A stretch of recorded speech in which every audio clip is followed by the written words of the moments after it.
உயிரோடை தமிழோடு இணைந்திருக்கிறீர்கள். IELC தமிழ். உயிரோடை தமிழில் அன்றுகளே அரசியல் களம் தாயகத்திலிருந்து தாயக உடவியலாளர் இராமேதரன் இணைகின்றார். வணக்கம் இராமேதரன். வணக்கம் தானே நண்பர்களுக்கும் நேர வணக்கம். உங்களுக்கும் வணக்கத்தை தெரிவித்துக் கொண்டு இன்றைய அரசியல் கள நிகழ்ச்சியில் தமிழர் தாயகத்தில் குறிப்பாக வடமாகாணத்தில் ஒரு சம்பவம் நடந்த அந்த சம்பவம் தொடர்பாக பார்ப்போம்.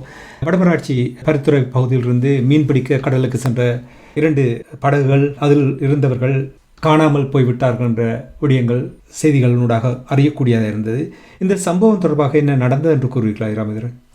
நிச்சயமாக பருத்தித்துறை பகுதியிலே பருத்தித்துறை முனை மற்றும் கற்கோளம் பகுதியிலிருந்து கடந்த புதன்கிழமை மீன்பிடிக்க சென்ற மீனவர்கள் கரை திரும்பாத ஒரு நிலைமையில் தான் அவர்கள் தொடர்பான விடயம் இதுவரை ஒரு முடிவு காண முடியாத ஒரு நிலை காணப்பட்டு வருகின்றது.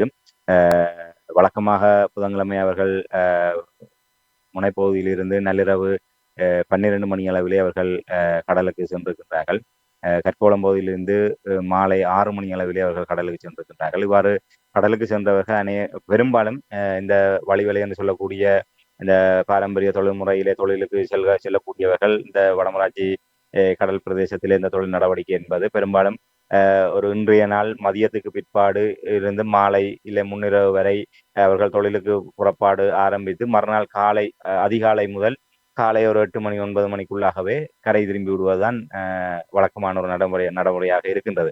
ஆகவே அந்த குறித்த பகுதிகளில் இருந்து சென்ற ஏனைய மீனவர்கள் எல்லாம் கரை திரும்பிய நிலைமையிலே அந்த 2 படகுகள் கரை திரும்பாத நிலைமை காணப்பட்டது. ஆகவே இவர்கள் ஏற்கனவே பலத்த காற்றோடு ஒரு அசாதாரண நிலைமை என்பது வடகடல் பகுதியிலே நிலவி கொண்டிருக்கின்றது. அந்த பலத்த காற்று காரணமாக கடும் கடல் கொந்தளிப்பு காணப்பட்டு வருகின்றது. ஆகவே அந்த கடல் கொந்தளிப்பு காரணமாக இயந்திரங்கள் பழுதடைந்திருக்கலாம் என்ற ஒரு நிலையிலே ஆரம்பத்திலே இவர்கள் கருதி உடனடியாக அந்த பகுதிகளில் இருந்து படகுகள் தேடுதலுக்கு சென்றிருந்தது. இவ்வாறான நிலைமையிலே சென்ற படகுகள் ஏமாற்றத்தோடு திரும்பி வந்திருந்தது என்றால் நிச்சயமாக அவர்கள் அந்த பருத்தித்துறை முனைப்பகுதியிலிருந்து சென்ற மீனவர்கள் அந்த GPS என்று சொல்லக்கூடிய அந்த இடத்தை குறிக்கக்கூடிய ஏற்கனவே அந்த இடத்திலே அதிகமான மீன்கள் பட்டதாக ஏனைய மீனவர் ஒருவரால் குறித்து வழங்கப்பட்ட அந்த அதாவது கரையிலிருந்து ஒரு 17 கடல் மைல் தொலைவிலே இருக்கக்கூடிய ஒரு இடத்தை அந்த இடத்துக்கான அந்த GPS புள்ளியோடு தான் அவர்கள் அங்கே சென்றிருந்தார்கள். ஆகவே அது இந்த இவர்களுக்கு ஏனையவர்களுக்கு தெரிந்த காரணத்தினால் அந்த இடத்தை நோக்கி இவர்கள் தேடி சென்றார்கள். தேடி சென்று அதற்கு அண்மித்ததான கடல் பகுதி முழுவதுமாக இவர்கள் தேடி பார்த்திருக்கின்றார்கள். அவர்களுக்கான எந்த ஒரு தடயமுமே கிடைக்கவில்லை. அவர்கள் ஏமாற்றத்தோடு திரும்பி வந்து அதற்கு பின்னர் நிலைமை கொஞ்சம் தீவிரத்தன்மை அடைய வலிக்கிறது. வழக்கமாக இயந்திர பழுது காரணமாக இருந்தால் நிச்சயமாக அந்த கடற்பரப்பில் எங்கோ ஒரு இடத்திலே அவர்கள் ஒரு ஒத்தி இருக்க வேண்டும், எங்கேயோ ஒரு இடத்துல கடலிலே தத்தளித்து கொண்டிருக்க வேண்டும். ஆனால் அப்படி அவர்களை காண முடியாத இடத்து ஏதோ ஒரு அனர்த்தம் நேர்ந்து விட்டதாக மணத்தியாளங்கள் செல்ல ஒரு பரபரப்பான நிலைமை ஏற்பட்டது. ஆகவே இதை அடுத்து மேலும் சில படகுகள் கடலிலே தேடுதல் நடவடிக்கையில ஈடுபட்டது.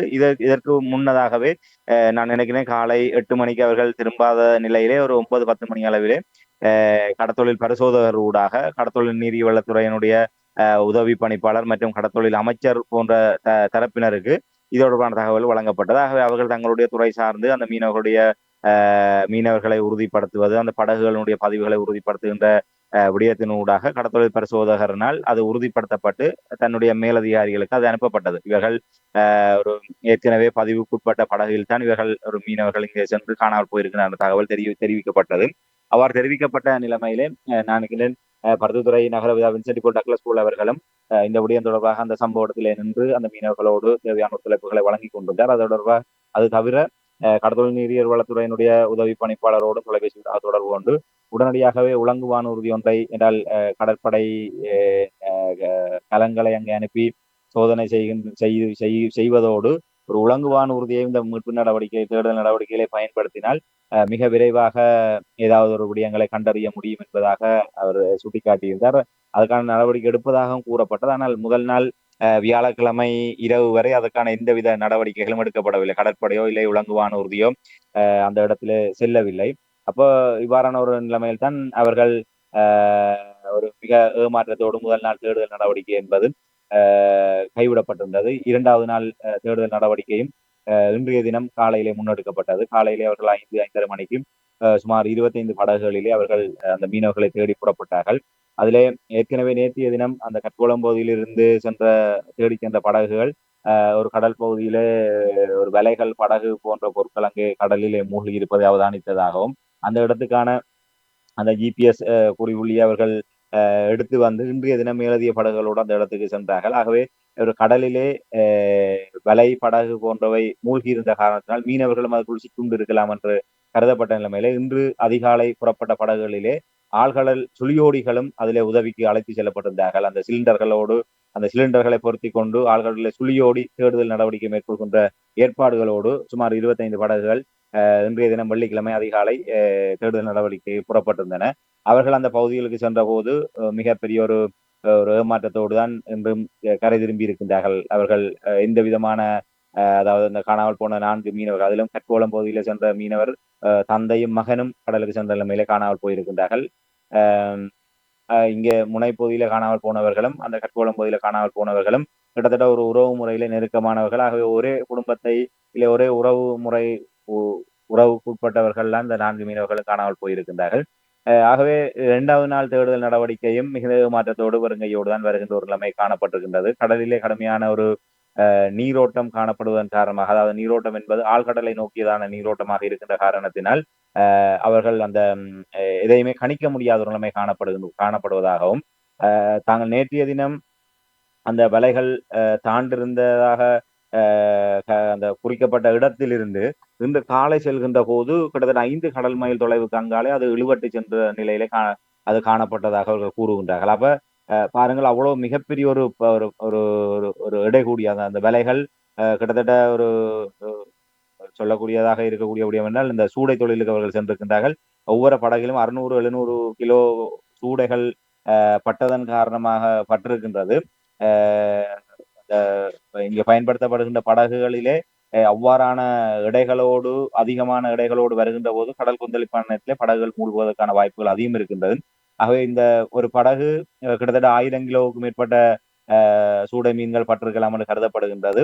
அவ்வாறான நிலைமையிலே அது கடலிலே தாழுகின்ற போது அந்த அவ்வளவு பெரிய ஒரு இடையோடு கொண்ட அந்த வலை தொகுதியே 5 கடல் மைல் தூரத்துக்கு இழுபட்டு சென்றிருக்கின்றது என்று சொன்னால், அந்த படகிலே சென்ற மீனவர்கள் எந்தவித குடிமானமும் இல்லாமல் அந்த கடலிலே இருந்திருந்தால் நிச்சயமாக அவர்களுடைய நிலை என்பது மிகப்பெரிய ஒரு ஒரு அச்சத்தை ஏற்படுத்தக்கூடியதாகத்தான் மீனவர்கள் கூறுகின்றார்கள். அந்த வலை தொகுதியே அவ்வாறு ஒரு டன்னுக்கு மேற்பட்ட எடை கொண்ட அந்த வலை தொகுதியே கிட்டத்தட்ட 5 கடல் மைல் தூரத்துக்கு இழுபட்டிருக்கின்றது என்றால் அந்த கடல் நீரோட்டத்தினுடைய அந்த வீரியத்தையும் அந்த வீச்சையும் நாங்கள் அறிந்து கொள்ளக்கூடியதாக இருக்கின்றது. ஆகவே அந்த விடயங்களை எல்லாம் வைத்து பார்க்கின்ற போது மீனவர்கள் கொஞ்சம் ஒரு அச்சம் ஏற்பட்டிருக்கின்றது. அந்த மீனவர்களுக்கு என்ன நடந்திருக்குமோ, உண்மையிலே 48 மணி நேரங்கள் கடந்து விட்டது.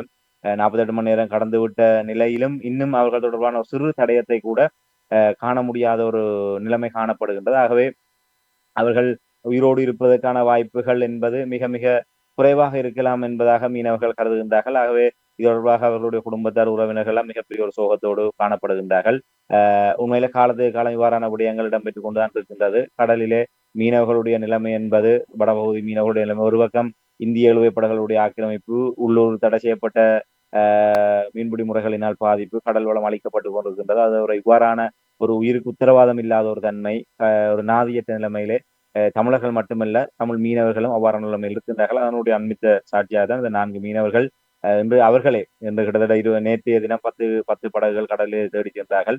இன்றைய தினம் கிட்டத்தட்ட 25க்கும் மேற்பட்ட படகுகள் தேடி சென்றார்கள். ஆகவே இப்போ இன்றைய நிலைமையில ஒரு மிகப்பெரிய ஒரு எரிபொருள் செலவு உள்ளிட்ட பல்வேறு நெருக்கடிகளுக்கு முகம் கொடுத்திருக்கிற நேரத்திலே அந்த உயிர்களை எப்படியாவது மீட்டு விட வேண்டும், கண்டு விட வேண்டும் என்ற பரிதவிப்போடு அந்த தேடுதல் நடவடிக்கை மேற்கொண்டு மற்றொரு திருப்பி இருக்கின்றார்கள். இன்றைய தினம் அந்த தேடுதலுக்கு இருக்கின்ற ஒவ்வொரு படகும் கரை திரும்புகின்ற போது அந்த உறவுகள், அந்த மக்கள் எல்லோருமே கூடி நின்று ஏதாவது ஒரு நம்பிக்கையான செய்தியை கொண்டு வர மாட்டார்களா என்று ஒரு ஏக்கத்தோடு அந்த கடற்கரையிலே குடியிருப்பதும், பின்னர் படகுகளே வந்தவர்கள் ஏமாற்றமான தகவல்களை கூறுகின்ற போது ஒரு சோர்வாக மிகப்பெரிய ஒரு மனச்சோர்வோடு அவர்கள் அங்கிருந்து வெளியேறி செல்வதை நாங்கள் காணக்கூடியதாக இருந்தது.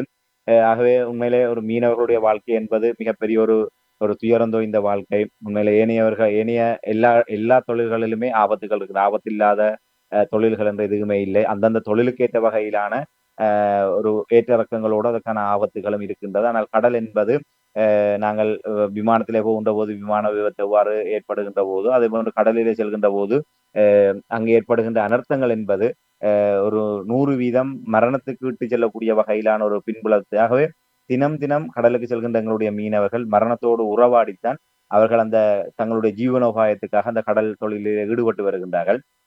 அவ்வாறு மரணத்தோடு உறவாடி பல்வேறு வாழ்வியல் நெருக்கடிகளுக்கு மத்தியிலும் தங்களுடைய ஒரு வாழ்வாதாரத்துக்காக அவர்கள் மேற்கொள்கின்ற அந்த தொழிலை கூட நிம்மதியாக செய்ய முடியாத அளவுக்கு தான் நிலைமைகள் இருக்கின்றது. அதே நேரத்திலே அந்த மக்கள் அவ்வாறான இடர்பாடுகளுக்கு முகம் கொடுக்கின்ற போது அவர்களை பாதுகாப்பதற்கோ இல்லை அவர்களுக்கு துணை நிற்பதற்கோ உரிய பொறிமுறைகள் இல்லாமல் இருப்பதும் மிகப்பெரிய ஒரு வேதனையான விடயம். அந்த வேதனையினுடைய வெளிப்பாடு தான் இந்த 4 மீனவர்கள் கடலிலே காணாமல் செல்லப்பட்டு இன்று 48 மணி நேரம் கடந்துவிட்ட நிலையிலும் இதுவரை எந்த விதமான ஒரு ஆக்கபூர்வமான பதில்களோ நடவடிக்கைகளோ இல்லாதிருப்பதை நாங்கள் பார்க்கக்கூடியதாக இருக்கின்றது. ராமதரன், நீங்கள் கூறினீர்கள் அந்த பகுதியில் உள்ள மக்கள் ஏக்கத்தோடும் ஒரு சோக உணர்வோடும் இருக்கிறார்கள் என்று நீங்கள் கூறும்பொழுது, தமிழ் அரசியல்வாதிகள் யாராவது முன் வந்து உதவி செய்வதற்கு அங்கே அந்த பகுதிக்கு வந்தார்களா என்ற விடயங்களை ஏதாவது அறியக்கூடிய, அப்படி வந்திருந்தால் யார் யார் வந்திருந்தார்கள் என்று அறியக்கூடியதாக இருந்ததா?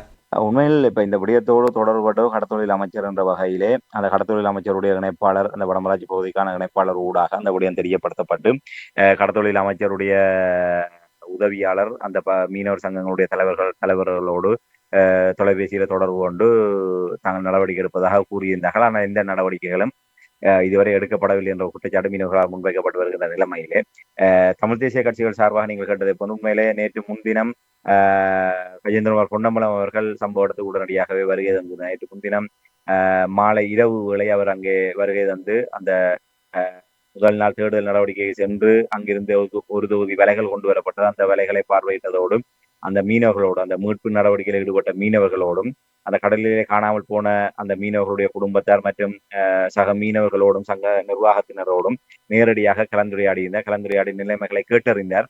அது மாத்திரமல்லாமல் அந்த சம்பவ இடத்திலே நின்று கொண்டு கடத்தொழில் அமைச்சருக்கு பல தடவை அவர் தொலைபேசியிலே தொடர்பு கொண்டார். அதாவது இந்த மீட்பு நடவடிக்கை தொடர்பாக என்ன நிலைப்பாடு இருக்கின்றது, ஏனால் இவர்கள் எல்லோருமே ஒரு பக்க தகவலோடு மட்டும்தான் இருக்கின்றார்கள்.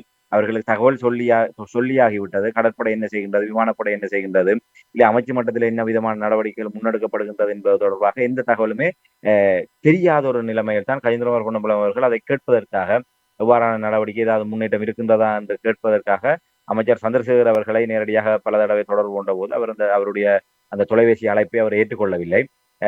அதே நேரத்திலே கடத்தொழில் நீரியல் வளத்துறையினுடைய யாழ் மாவட்ட பிரதி பணிப்பாளருக்கும் கஜேந்திரகுமார் பொன்னம்பலம் அவர்கள் நேரடியாக தொலைபேசியில் தொடர்பு கொண்டு நிலைமைகளை கேட்டறிந்த போதும் அவர் கூறியிருக்கின்ற கடற்படையினர் அங்கே தேடுதல் நடவடிக்கைக்கு சென்றதாகவும் அங்கே எந்த விதமான ஒரு தடயங்களும் இல்லாதவிட்டு அவர்கள் திரும்பி விட்டார்கள் என்றும் உலங்கு வானூர்தியிலே செல்வது தொடர்பாக விமானப்படையினர் பலத்த காற்று வீசுவதன் காரணமாக உலங்கு வானூர்தி அனுப்ப முடியாது உள்ளதாக அவர் தெரிவித்ததாக கடத்தொழில் நீதிவளத்துறை பிரதி பணிப்பாளர் அவர்கள் தெரிவித்திருந்தார் கஜேந்திரகுமார் பொன்னம்பலம் அவர்களுக்கு. அது மாத்திரமல்லாமல் கடற்படை படகுகள் ராடர் மூலமாக அந்த பிரதேசத்தை கண்காணித்து வருவதாகவும் அங்கே பலத்த காற்று காரணமாக கடல் நுரைகள் அலைகள் மேலோங்கி காணப்படுவதனால் அங்கு வேறு எந்த விடயத்தையுமே அதனால் ராடரால் கூட அவதானிக்க முடியாது இருப்பதாகவும் அவர்கள் தரப்பிலே சொல்லப்பட்டதாக கடத்தொழில் நீதிவளத்துறையினுடைய பணிப்பாளர் அவர்கள் கஜேந்திரகுமார் பொன்னம்பலம் அவர்களிடம் தொலைபேசி ஊடாக தெரியப்படுத்தியிருந்தார்.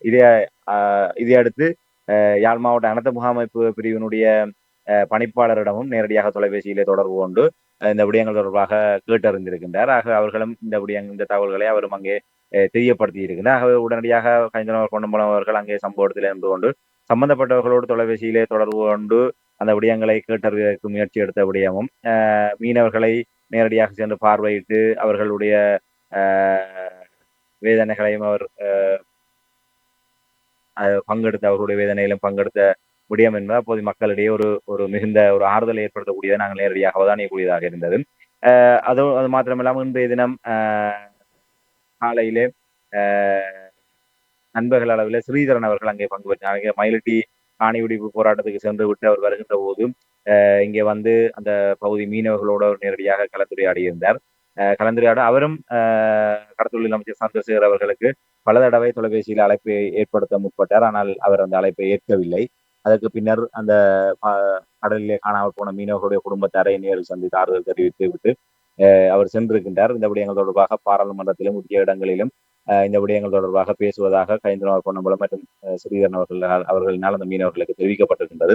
அது மாத்திரமல்ல, உண்மையிலே நாங்கள் இதிலே கடத்தொழில் அமைச்சர் அவர்கள் அவருடைய கை தொலைபேசியிலே கஜேந்திரகுமார் பொன்னம்பலம் மற்றும் ஸ்ரீதரன் ஆகியோருடைய பெயர்கள் பதிவு செய்யப்பட்ட நிலைமையில் தான் இருக்கும். ஆகவே அவர்கள் அழைக்கின்ற போது நிச்சயமாக அவர் யார் அழைக்கின்றார்கள் என்பது அவர்களுக்கு தெரிந்திருக்கும். ஒரு புதிய இலக்கத்திலே அவர்கள் அழைத்திருந்தால் ஒருவேளை இவர் யாரோ தவிர்த்திருக்கலாம். ஆனால் அவருடைய கைபேசியிலே அது அழைப்பது கஜேந்திரகுமார் பொன்னம்பலம் எம்பி தான், இல்ல ஸ்ரீதரன் எம்பி தான் என்பது அவர்களால் விளங்கிக் கொள்ளக்கூடியதாக இருந்தும் அவர் அதை அழைப்பை நிராகரித்திருக்கின்றார் என்று சொன்னால் அவர்கள் இதிலே எவ்வளவு தூரம் அக்கறையாக இருக்கின்றார்கள் என்பதை புரிந்து கொள்ள முடியும். என்னால் அவர்கள் ஊகித்திருப்பார்கள். அவர்கள் இங்கே வந்து நின்றான் தொலைபேசியில் அழைப்படுகின்றார்கள். அவர்கள் ஒன்று அவர்களுக்கான பதிலை சொல்ல முடியாத நிலைமையிலே அவர் இருந்திருப்பார். இல்லை அவர்களுடைய தொலைபேசி அழைப்பை ஏற்க முடியாத ஒரு நிலைமையில் இருந்திருந்தால் கூட அதற்கு பின்னராவது அவர் அழைத்து பேசியிருக்க வேண்டும். இதுவரை அப்படியான ஒரு தகவல்களும் இல்லை. ஆகவே தமிழ் தேசிய பரப்பிலே இவர்கள் வந்தனர். அதே போன்று இன்று மாலை நான் நினைக்கின்றேன் தமிழரசு கட்சியைச் சேர்ந்த சுமந்திரன் தரப்பினரும் அங்கே வருகை தந்து மீனவர்களை சந்தித்து திரும்பி இருக்கின்றார். நீங்கள் எப்படி கூறுகிறீர்கள்? ஆனால் அமைச்சர் அவர்களூடாக இந்த தேடுதல் நடவடிக்கை உடனடியாக துரிதப்படுத்த வேண்டும் என்று அங்கே பணிப்புரை செய்திருப்பதாக கூறப்படுகின்றது என்று அறியக்கூடியதாக இருக்கின்றது. கடற்படையினர் இனி ஹெலிகாப்டர் கூட இங்கே போயிருப்பது போல் தெரிகின்றது என்று கூறுகிறார்கள். அது தொடர்பாக என்ன கூறுகிறார்கள்? உண்மையிலே இந்த தகவல் ஏற்கனவே நாங்கள் கூறுகின்ற போது நேற்று ஏடிஎன் சொல்லக்கூடிய கடத்தொழில் நீதிவளத்துறையினுடைய மாவட்ட பணிப்பாளர் அவர்கள் கயந்திரமோகன் கூறுகின்ற போது கடற்படையினுடைய டோரா படகு அங்கே சென்றதாகவும் அந்த இடத்துல எந்தவித தடயங்களும் இல்லாத அவர்கள் திரும்பி சென்றதாக கூறியிருந்தார்கள். அதே நேற்றைய தினமே அவர் மறுத்திருந்தார். உலங்கு வானூர்தி என்பது பலத்த காற்று காரணமாக அங்கே செல்ல முடியாது என்று அவர்கள் கைவிரித்து விட்டதாக அவர் கூறியிருந்தார். ஆனால் இன்று அவர்கள் கூறுகின்றார்கள் அது நேற்றைய தினமே உலங்கு வானூர்தியும் சென்றது, கடற்படை டோரா படகும் அந்த இடத்துக்கு சென்றதாக கூறுகின்றார்கள். இந்த விடயம் நேற்றைய தினம் இரவு நான் நினைக்கிறேன் ஒரு இரவு 9 மணி அளவிலே கற்கோளம் பகுதியில் இருக்கக்கூடிய அந்த மீனவர்கள் அப்போதுதான் கரை திரும்பி இருந்தார்கள். நேரடியாக கயந்திரகுமார் பொன்னம்பலம் அவர்கள் அங்கே சென்ற அந்த மீனவர்களிடம் இந்த தகவலை கூறிய போது அவர்கள் மிக கோபத்தோடு பதிலளித்திருந்தார்கள். நாங்கள் காலை முதல் இத்தனை மணி வரை கிட்டத்தட்ட 12 மணித்தியாலும் அந்த கடல் பகுதியில் தான் இருந்தோம், எங்களுடைய கண்ணுக்கு தெரியவில்லை. ஒரு சாதாரணமாக ஒரு கடற்படையினுடைய டோரா படகு வருகின்றது என்று சொன்னால் பல கடல் மைல் தூரத்துக்கு அப்பாலே அதனுடைய இரைச்சல் அந்த சத்தத்தை கேட்கக்கூடியதாக இருக்கும். ஒரு உதாரணத்துக்கு ஒரு 6-7 கடல் மைல் தூரத்திலே அந்த டோரா படகு பயணிக்கின்ற போது கரையிலே இருந்தாலே அந்த சத்தம் கேட்கக்கூடியதாக இருக்கும். அப்படி இருக்கின்ற போது இவர்கள் ஏற்கனவே அந்த அந்த இடத்துக்கான அடையாளத்தையும் அவர்களுக்கு வழங்கி இருக்கின்றார்கள். அப்ப அந்த அடையாளத்தை சுற்றித்தான் இவர்களுடைய தேடுதல் நடவடிக்கையும் இடம்பெற்றது. ஆகவே கடற்படை அந்த இடத்துக்கு சென்றிருந்தால் நிச்சயமாக அந்த மீனவர்கள் அதை கண்டிருப்பார்கள். இது ஒன்றும் விளையாட்டு சாமானிலே. ஒரு கடற்படை எங்களுடைய சாதாரண படகை விட பல மடங்கு ஒரு குதிரை விலை கொண்ட இயந்திரங்களை பூட்டிய ஒரு நவீன படகுதான் இந்த கடற்படை டோரா படகு. ஆக மற்றது அது எவ்வளவு ஒரு பிரம்மாண்டமான உருவம் இந்த படகுகளோடு ஒப்பிடுகின்ற போது. ஆகவே அந்த கடலிலே வருவதை அவர்கள் அவதானித்திருக்க மாட்டார்கள் என்று நாங்கள் கூறிவிட முடியாது. ஆகவே அவர்கள் ஆணித்தரமாக மீனவர்கள் அதை மறுத்திருந்தார்கள். நாங்கள் அப்படி எதையுமே காணவில்லை என்று. அதே நேரத்தில் இன்றைய தினம் ஊடகங்களிலே இந்த விடயம் வெளிவந்திருந்த கடற்படை பாரமுகமாக இருக்கின்றது, அமைச்சர் இதில் பெரிய அளவில் அக்கறை செலுத்தவில்லை என்பதாக அந்த செய்தி வந்ததற்கு பிற்பாடு அவர்களுக்கு மிகப்பெரிய ஒரு நெருக்கடி உருவாகிவிட்டது. கடற்தொழில் அமைச்சராக இருக்கின்றார், கடலிலே மீனவர்கள் காணாமல் போயிருக்கின்றார்கள், அந்த விடயத்தில் இவர்கள் இந்த நடவடிக்கை எடுக்கவில்லை என்பது அவர்களுக்கு ஒரு நெருக்கடி ஏற்படுத்திய பிற்பாடு இன்றைய தினம் அவர்களுடைய பாராளுமன்ற உறுப்பினரான ரஜீவன் உள்ளிட்டவர்கள் வருகை தந்து அந்த கடற்தொழில் நீதிவளத்துறை பணிப்பாளர் ஊடாக அவர்கள் ஒரு விடயத்தை அந்த டோரா படகு அந்த இடத்துல இருந்ததுக்கான ஒரு வரைபடத்தை அவர்கள் அங்கே காட்டியதாக சொல்லப்படுகின்றது. ஆனால் மீனவர்கள் அப்போது கூட திட்டவட்டமாக மறுத்திருக்கின்றார்கள். இந்த நொடிப்பொழுது கூட கடற்தொழில் நீர்வளத்துறை அமைச்சர் ராமலிங்கம் சந்திரசேகர் அவருடைய முகநூல் பக்கம், பாராளுமன்ற ரஜீவன் அவருடைய முகநூல் பக்கத்திலே இந்த விடயங்கள் பகிரப்பட்டிருக்கின்றது. கடற்படையினர் உடனடியாக அமைச்சர் பணிப்புரை விடுத்தார். கடற்படையினர் உடனடியாக விரைந்து நடவடிக்கையில் ஈடுபட்டார்கள். ஹெலிகாப்டர்களை தேடுதல் நடத்தப்பட்டது என்பதெல்லாம் இவர்கள் தகவலை வெளியிட்டிருக்கின்றனர். ஆனால் இன்றைய தினம் கூட அந்த தேடுதலுக்கு சென்று விட்டு வந்த மீனவர்கள், அதாவது வடமராட்சி வடக்கு கடத்தொழிலாளர் கூட்டுறவு சங்கங்களுடைய சமாசத்தினுடைய செயலாளராக இருக்கக்கூடிய ஹைட்ரஸ் என்பவர் கூட அந்த விடயத்தை ஆணித்தரமாக மறுத்திருக்கிறார். 2 நாட்கள் நாங்கள் கடலில் நின்றோம், எந்த ஒரு டோரா படகையோ இல்லை உலங்குவானதையோ நாங்கள் காணவில்லை. ஆனால் இன்றைய தினம் காலையிலே இந்த டோரா படகு கரையை அண்மித்ததாக கிட்டத்தட்ட ஒரு 8-10 கடல் மைல் தூரத்திலே தான் நின்றது. நாங்கள் 35 கடல் மைல் தொலைவு வரை, குறிப்பாக இந்திய எல்லைக்குள் நாங்கள் சென்று திரும்பி வந்திருக்கின்றோம். இந்திய நேவி எங்களை விரட்டுகின்ற அளவுக்கு நாங்கள் அவ்வளவு தூரம் நாங்கள் தேடி சென்றிருக்கின்றோம். ஆனால் இலங்கையினுடைய கடற்படை என்பது கரையிலிருந்து 8-10 அவர்கள், அதாவது அந்த மீனவர்கள் மூழ்கியதாக கருதப்படுகின்ற இடத்துக்கு எந்த ஒரு கடற்படை படகும் வரவில்லை, டோரா படகும் வரவில்லை என்பதை ஆணித்தரமாக மறுத்திருக்கின்றார்கள். நேற்றைய தினம் இவ்வாறான குற்றச்சாட்டுகள் வந்ததற்கு பிற்பாடு இன்றைய தினம் கரையிலே நின்றிருக்கின்றார்கள். அவ்வாறு கரையிலே நின்ற படகுகள் கூட நாங்கள் அந்த மீனவர்களோட நேரடியாக நான் உரையாடிய போது அவர்கள் கூறினார்கள், அவர்கள் அந்த பகுதியில நின்று வழக்கமான அந்த கடல் ரோந்து நடவடிக்கைக்காக அவர்கள் நின்றார்கள். இந்த மீனவர்களை தேடுவதற்கான எந்த நடவடிக்கையிலும் அவர்கள் ஈடுபடவில்லை.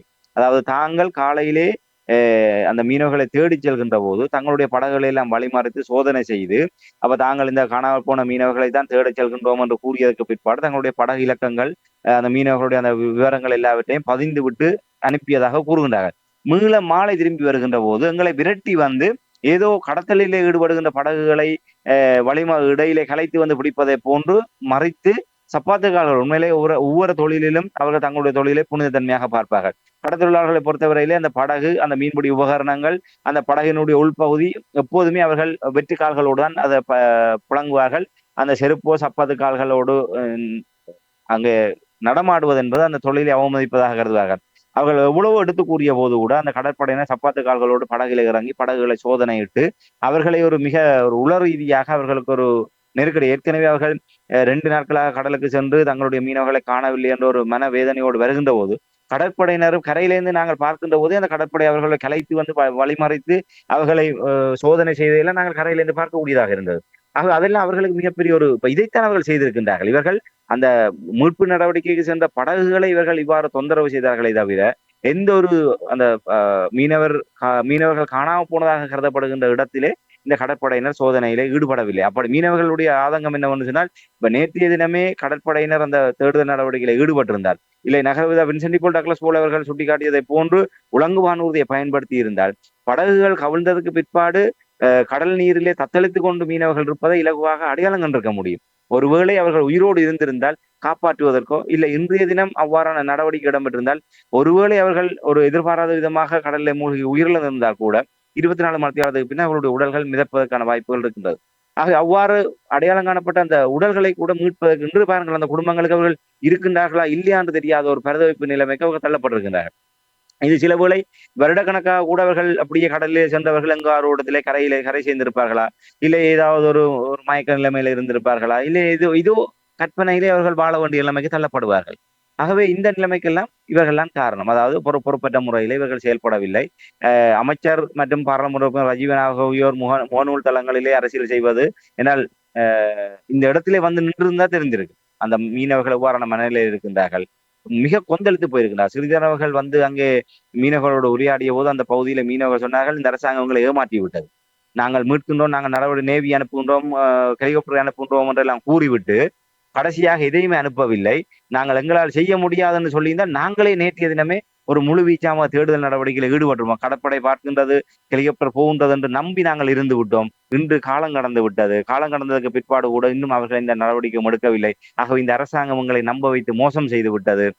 இவர்கள் ஒரு கடத்தொழில் அமைச்சராக இருந்து இவ்வளவு தூரம் நடந்தும் இந்த இடத்துக்கு இன்னும் வரவில்லை என்கிற ஆதங்கத்தை எல்லாம் அவர்கள் சிறிதனவர்கள் முன்னிலே அந்த மீனவர்கள் வெளிப்படுத்தி இருந்தார்கள். பாராளுமன்ற ரஜீவன் தலைமையிலான குழுவினர் அங்கு சென்ற போது கூட அவர்கள் ஒரு அடித்து விரட்டாத குறையாக மீனவர்கள் தங்களுடைய எதிர்ப்பை பதிவு செய்திருந்தார்கள். இவர்கள் உண்மைக்கு மாறாக கடற்படையினர் உலங்கு வானூர்தியில் தேடுதல் நடவடிக்கை மேற்கொள்ள கூறப்பட்ட போது அந்த உறவுகளை தொலைத்து விட்டு அவர்களுடைய தகவல் எதுவுமே கிடைக்காதா என்று பரிதவிப்போடு இருக்கக்கூடிய மீனவர்களுடைய இவ்வாறான அரசியலுக்காக இவர்கள் பொய் கூறுவது என்பது அவர்களுடைய ஒரு ஒரு கோபாவசியத்தை ஏற்படுத்தி இருந்ததை நாங்கள் காணக்கூடியதாக இருந்தது. நீங்கள் கூறுவதை பார்த்தால் உங்களுக்கு தெரியும், அனுரகுமார திசாநாயக்கா தொடர்ச்சியாக கூறிக்கொண்டு வருவது என்னவென்று சொன்னால், அந்த நாட்டில் இன மத மொழி பேதமின்றி நாங்கள் எல்லோரும் ஒரு இனமாக ஒரு மக்களாக அவ்வாறு தான் தன்னுடைய ஆட்சி நடத்தும் என்று கூறிக்கொண்டே வந்திருந்தார். ஆனால் நீங்கள் இப்பொழுது கூறுவதை பார்த்தால் தமிழர் என்ற ஒரே ஒரு காரணத்துக்காக இந்த தேடுதல் நடவடிக்கை புறக்கணிக்கப்பட்டிருக்க தெரிகின்றது. இதில் எவ்வளவு உண்மை இருக்கிறது, அப்படித்தான் நீங்கள் பார்க்கிறீர்களா? நிச்சயமாக அதில் மாற்றுக்கிறதுக்கு இடமில்லை. ஏனால் கடத்தொழில் ஏற்கனவே நாங்கள் பல சந்தர்ப்பங்களை கூறிய கடத்தொழில் அமைச்சரை பொறுத்தவரையிலே கடத்தொழில் சம்பந்தப்பட்ட அவர் இன்று காணி விடுவிப்பு உள்ளிட்ட அரசாங்க திணைக்களங்களையும் அரசு அதிகாரிகளையும் தங்களுடைய கைவசம் வைத்துக் கொண்டு அந்த நாடக அரசியலை செய்து கொண்டிருக்கிறார்கள். ஏதோ வடக்கு கிழக்கில் தமிழர்களுடைய பகுதிகளில் ஏதோ தாங்கள் தான் ஏதோ தலையிட்டு பிரச்சனைகளை தீர்த்து வைக்கணும் என்பதாக ஒரு நாடக அரசியலை தான் செய்து வருகின்றார். உண்மையிலே கடத்தொழில் அமைச்சர் அவர் கடத்தொழில் அமைச்சராக இருப்பவர் இங்கே வந்து கடல் பிரச்சனையை பார்த்திருக்க வேண்டும். இன்று வரை வடமாகாணத்திலே எங்களுடைய பாரம்பரிய கடத்தொழிலை மீட்டெடுப்பதற்கோ அது எதிர்கொள்கின்ற சவால்களை கடப்பதற்கோ அந்த சவால்கள் தொடர்பாக மீனவர்களுடைய கலந்துரையாடுவதற்கோ அவர்களுக்கு என்ன பிரச்சனை என்பதை அறிந்து கொள்வதற்கோ இந்த வித முயற்சிகளும் எடுக்கவில்லை. இப்போது 4 உயிர்கள் கடலுக்கு சென்ற நிலைமை காணாமல் போய் ஒரு மிக பரிதவிப்போடு இருக்கின்ற நேரத்திலே சம்பவத்துக்கு நேரடியாக வந்திருக்க வேண்டும். நேரடியாக அங்கே வந்து நின்றால் தான் அந்த மீனவர்களுடைய மனநிலை என்ன, அந்த கள சூழ்நிலை எப்படி என்பதை அறிந்து கொண்டு அந்த இடத்திலிருந்து கூட அவர் மேலதிகமான உத்தரவுகளை பிறத்திருக்க முடியும். என்றால் இன்று ஒரு கடற்படையை களத்தில் இறக்குவதாக இருந்தாலும் சரி, உலங்கு வானூர்தியை சோதனை நடவடிக்கையில் ஈடுபடுத்துவதாக இருந்தாலும் பாதுகாப்பு அமைச்சின் ஊடாக இல்லை கடற்படையினுடைய உயர் அதிகாரிகள் மேல்மட்ட தளபதிகளினூடாக எடுக்கப்பட வேண்டிய முடிவுகள். ஆக அது சாதாரண ஏனைய அதிகாரிகளால் முடியாது. அமைச்சரால் அந்த விடயத்தை அழுத்தத்தை கொடுக்க முடியும். அந்த அழுத்தத்தை கொடுப்பதாக இருந்தாலும் இந்த இடத்துல நின்றுக்க ஒண்ணு சம்பவ இடத்திலே. அந்த சம்பவ இடத்திலே அந்த அமைச்சர் நின்று கொண்டு அதனுடைய தீவிரத்தன்மையை உணர்ந்தால் தான் அவ்வாறு நடவடிக்கை எடுக்க முடியும். ஆக இவர்கள் அங்கே இருந்த இடத்துல இருந்து கொண்டு அவர்கள் அங்கே ஏதோ தங்களுடைய வழக்கமான அன்றாட ஏதோ ஒரு நடவடிக்கையோ இல்லை சுகபோகமான நிலைமையில இருந்து கொண்டு தொலைபேசி வழி தகவலை கேட்டுக்கொண்டு சரி போனவர்கள் எப்படி திரும்பி வருவாங்க கொஞ்சம் பார்ப்போம் கொண்டு போட்டு அசண்டை நம்ம இருந்து விட்டார்கள். இதுக்கு முழுக்க காரணம் தமிழர்கள் என்ற காரணத்துக்காக தான். ஏனென்றால் அதற்கு மிக ஆணித்தரமான ஒரு உதாரணத்தை கூற முடியும். இன்றைய நாள் கொழும்பு தெற்கு கடல் பகுதியிலே ஒரு மீனவர் ஒருவர் பல நாள் அந்த மீன்பிடி படகில் இருந்து அவர் தவறி கடலில் விழுந்திருக்கின்றார். உடனடியாக அந்த தகவல் கிடைத்ததை அடுத்து கடற்படையினர் அங்கே சென்று அவரை மீட்டு வந்து அந்த கடற்படையினர் அந்த புகைப்படங்களை விட்டு தங்களுக்கு மிகப்பெரிய ஒரு தாங்கள் ஏதோ மனிதாபிமான நடவடிக்கை ஏதோ மீட்டு விட்டோம் என்பதாக காட்டிக் கொண்டிருக்கின்றார். அதற்கெல்லாம் அடிப்படை காரணம் ஒரு சிங்களவர். அந்த கொழும்பு கடலில் ஒரு தமிழர் விழுந்திருந்தா கூட இவர்கள் கண்டு கொண்டிருக்க மாட்டார்கள். ஆகவே இன்று பாருங்கள், தமிழர்கள் ஒரு கண்ணிலே வெண்ணையும் ஒரு கண்ணிலே சுண்ணாம்பையும் வைப்பதை போன்று தமிழர்களை ஊர வஞ்சனையோடு மாற்றாந்த மனப்பான்மையில நடத்துகின்ற செயல்பாடு இந்த அனுர அரசாங்கத்திலும் தொடர்கின்றது. இது சாதாரண விடயம் அல்ல. இந்த 4 உயிர்களும் பெரும்பாலும் அந்த 4 உயிர்களும் பறிபோய் விட்டதாகத்தான் கருதக்கூடியதாக இருக்கின்றது. உண்மையிலே இறைவனும் இயற்கையும் அருள் கொடுத்தால் அவர்கள் எங்கூரத்திலே தப்பி பிழைத்து கிடைத்து விட்டார்கள் என்ற செய்தியைத்தான் எல்லோருமே ஆவலோடு எதிர்பார்த்து கொண்டிருக்கின்றார்கள். ஆனால் அதை கடந்து நிஜம் என்னவோ ஒரு எதிர்மறையான முடிவை நோக்கித்தான் இருக்கின்றதாகவே அனுரநாயக்க அரசாங்கம் இந்த 4 உயிர்களை உண்மையிலே கடத்தொழில் அமைச்சரும் அந்த அரசாங்கத்தோட முக்கியமான அங்கம். இந்த விடயம் ஏற்கனவே நேற்று முதல் ஊடகங்களிலே பரவலாக பேசப்பட்டுக் கொண்டிருக்கின்றது. ஆக இது தொடர்பாக பாதுகாப்பு அமைச்சரோ இல்லை அதை தங்களுடைய கைவசம் வைத்திருக்கக்கூடிய ஜனாதிபதியோ இது எந்த அரசனையும் செலுத்தவில்லை. இன்று யார் சொல்லி கொழும்பிலே விழுந்த படகை கடற்படை காப்பாற்றியது? ஏன் கொழும்பிலே விழுந்த மீனவரை காப்பாற்ற முடிகின்றன்னு சொன்னாலே ஏன் வடக்கிலே காப்பாற்ற முடியவில்லை? ஏன் கொழும்பிலே வருகின்ற ஆயிரக்கணக்கான கோடி பெறுமதியான போதைப் பொருட்களை பிடிக்கின்ற கடற்படை ஏன் வடக்கிலே அதை செய்ய முடியவில்லை? கரை வரை வரவிட்டு கரையிலே வைத்து தானே பிடிக்கின்ற நடவடிக்கை, கடலிலே வைத்து அவ்வாறான ஒரு அதிரடி மீட்பு நடவடிக்கை எதுவுமே செய்ய முடியாமல் இருக்கின்றது. தமிழர் போதி நாசமாகட்டும், தமிழர்கள் செத்து தொலையட்டும் என்பதுதான் சிங்கள பௌத்த பேரினவாதத்துடைய நிலைப்பாடாக இருக்கின்றது. அதுக்கு அனுர அரசாங்கம் கூட விதிவிலக்கில்லை என்பதைத்தான் இந்த வடமராட்சி கடலிலே கடந்த நாட்களிலே 4 உயிர்கள் காணாமல் போனதும் அந்த உயிர்களுக்கு என்ன நடந்தது என்பது தெரியாமல் இருப்பதும் அவர்களை மீட்பதற்கு 48 மணி நேரமாகியும் அரச தரப்பிலிருந்து எந்தவித நடவடிக்கையும் எடுக்கப்படாமல் இருப்பதையும் அது அந்த விடயங்கள்லாம் உணர்த்தி இருக்கின்றது என்பதை தான் இந்த இடத்துல ஆணித்தரமாக பதிவு செய்ய முடியும். மாற்றம் ஒன்றும் இல்லை என்பது, அதாவது சிஸ்டம் சேஞ்ச் என்றெல்லாம் கூறினார்கள். ஆனால் எந்த ஒரு மாற்றமும் இல்லை என்பதைத்தான் நீங்கள் இப்பொழுது கூறுகிறீர்கள். நன்றி ராமேந்திரன். பருத்துறை மற்றும் கற்கோள பகுதியிலிருந்து படகுகளில் மீன்பிடிக்க சென்றவர்கள் 4 வரை காணாமல் உள்ள நிலைமை தொடர்பான விடயங்களை உயிரோடை தமிழ் உறவுகளோடு பகிர்ந்து கொண்டமைக்காக உயிரோடை தமிழ் அன்பர்கள் சார்பாக நன்றியை கூறிக்கொண்டு மீண்டும் இன்னும் ஒரு நிகழ்ச்சி இணைந்திருப்போம். அதுவரைக்கும் நன்றி, வணக்கம். நிச்சயமான நன்றி, வணக்கம். எமது பார்வையாளர்களுக்கு வணக்கம். மக்களின் குரலாய் ஓங்கி ஒலிக்கும் இலக்கு மின்னிதழ் மற்றும் உயிரோடை தமிழ் வானொலி ஆகிய இவ்விரு ஊடகங்களும் உங்களை போன்ற எமது நேயர்கள் நண்பர்களின் ஆதரவிலேயே இயங்கி வருகின்றன. மிக குறைந்த வளங்களுடன் பல இடர்கள் மற்றும் தடைகளை தாண்டி பயணிக்கும் எமது ஊடகங்களின் பணிகள் மேலும் வளர உங்களால் முடிந்த நிதியுதவியை வழங்கி இன்னும் காத்திரமான செயற்பாடுகளை முன்னெடுக்க உதவுமாறு மிகவும் பணிவன்புடன் வேண்டி நிற்கின்றோம். உங்கள் பங்களிப்பு உங்களின் உரிமை குரலாய் ஓங்கி ஒலிக்கும். நன்றி.